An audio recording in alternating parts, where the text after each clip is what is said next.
Rishi Sunak. Thank you, Mr. Speaker. He's the architect, or one of the key architects of this Rwanda policy, where he wants to ship all these people from dinghy boats, because he doesn't see himself like us. He sees himself more like the Europeans. We will get flights off the ground, we will deter illegal migrants from coming here, and we will finally stop the boats. Just to give you a bit of context, Rishi's father, Prime Minister Rishi Sunak's father, was born in Kenya. Indian, born in Kenya. Prime Minister Rishi Sunak's mother, again Indian, born in Tanzania and migrated to England. So in terms of context, have that in mind and listen to the soundbite, listen to the words of this young man, and let's have a candid discussion on the Prime Minister's Rishi Sunak law to have immigrants sent to Rwanda, essentially kicked out of Britain. Have a look. Politicians in the UK are Suella Braverman, Rishi Sunak, and what's her name again? Patel. What's her name? What's her name? First name? Priti Patel. All of them come from East Africa. Yeah. All of them have disdain for other ethnic minorities, and that's because if we examine the colonial history of the way Indians were used in East Africa, they were used as a buffer class, much like how the Egyptians were used in Sudan. For sure. They were used to basically govern the natives, and for them to do that job effectively, they had to have a low opinion of the natives. Now, what I think is Rishi Sunak, Priti Patel, Suella Braverman, that low opinion of the natives has been passed down from generation to generation, because they're very different to the other Indian MPs that come from India, who have a similar history. You know, they come to this country from India, they have no kind of relationship with the colonial regime. They come here, they're discriminated against, they realize black people are discriminated against, and they find kinship. They find a common cause. That's not what has happened. This guy went to one of the wealthiest private schools in the United Kingdom. He's married to the daughter of an Indian billionaire. He's listed as him and his wife are listed as 22nd richest couple in the United Kingdom.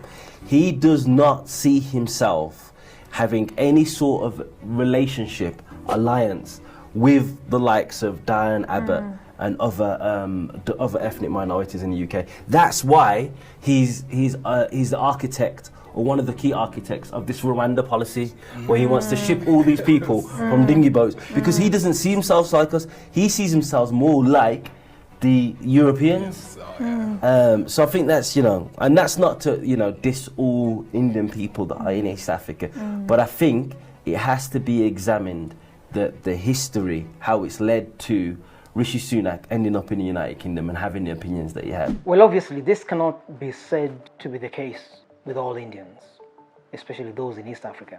And if history serves me right, and perhaps serves you right, Indians, especially in East Africa, and more specifically Uganda, were kicked out of East Africa, kicked out of Uganda in the 70s by Idi Amin, and they ended up in the UK, obviously with their British protectorate passports, and then got absorbed into the British life.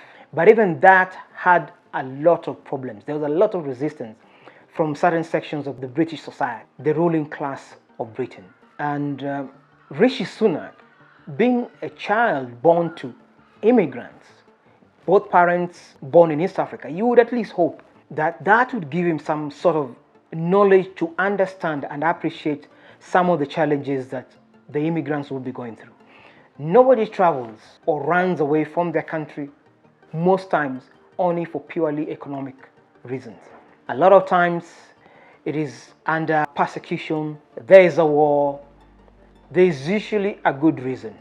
And the truth be said, African leaders have also messed up, eventually forced young people to flee these countries in these boats, fighting extremely harsh conditions, some of them dying in the high seas.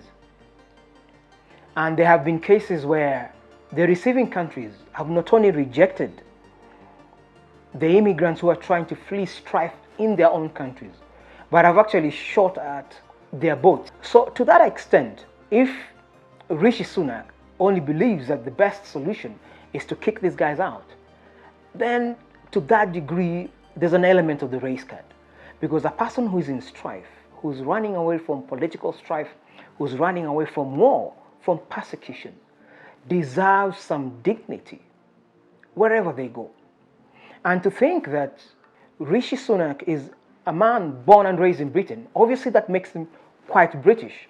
But you would at least hope that with the legacy of colonialism, especially in Africa, that Britain, and especially the ruling elite of Britain, would understand that this is a country that benefited largely from the colonies of Africa.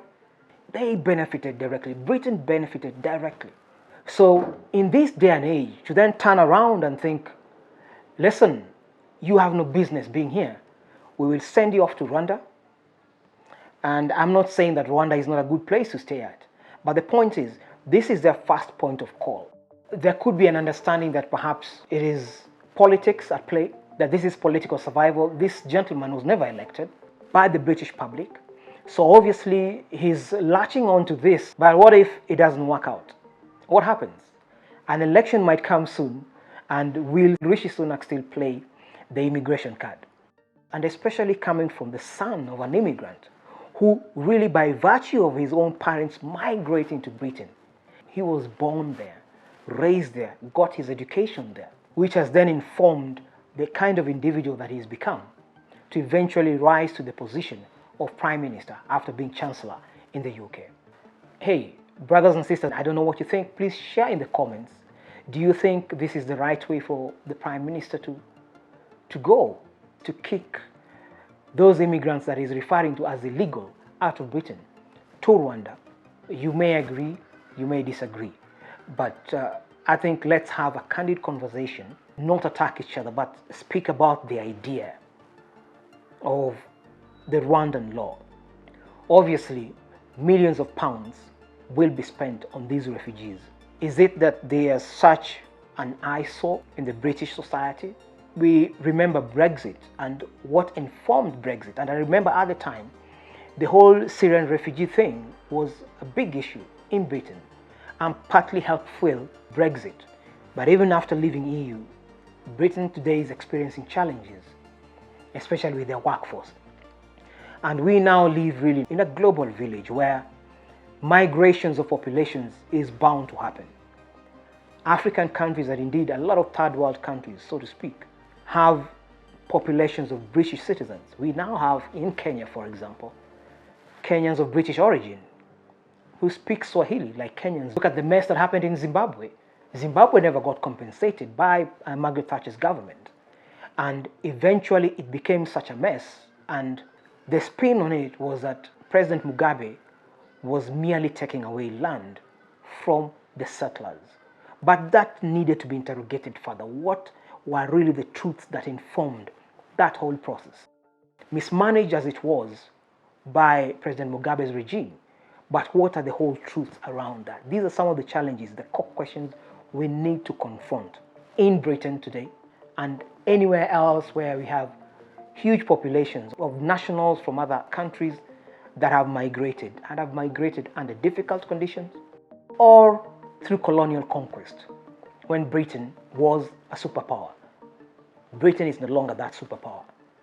So for that reason then, is it that anytime there's a challenge such as economic problems in your country, then your scapegoat becomes immigrants who by and large actually take up some of the jobs that British nationals would not take, would not do. That is just the nature of the ecosystem of humanity that we live in today. That there will be migration, there will be movement. And the sooner you embrace that, the better. For Britain, and I believe for the rest of the world. A vast majority of young people today are global citizens with dual citizenship, with jobs where they can travel and work remotely. So really, the world we live in today must embrace other nationalities but perhaps there are the truths out there. Share your comments, and if you're here for the first time, kindly subscribe, ring that bell, and like. It really goes a long way to help us build a bit more momentum, helps us sustain the channel. We are already 3K subscribers strong. We are heading to 5,000 very shortly, next to 10,000. So if you do me the honor and kindly subscribe, would be much appreciated. This is Africa, our business. So whether it's happening in the UK or in the US, it's our business as long as it involves our family wherever they are on this planet Earth. Africa, our business. I'm out.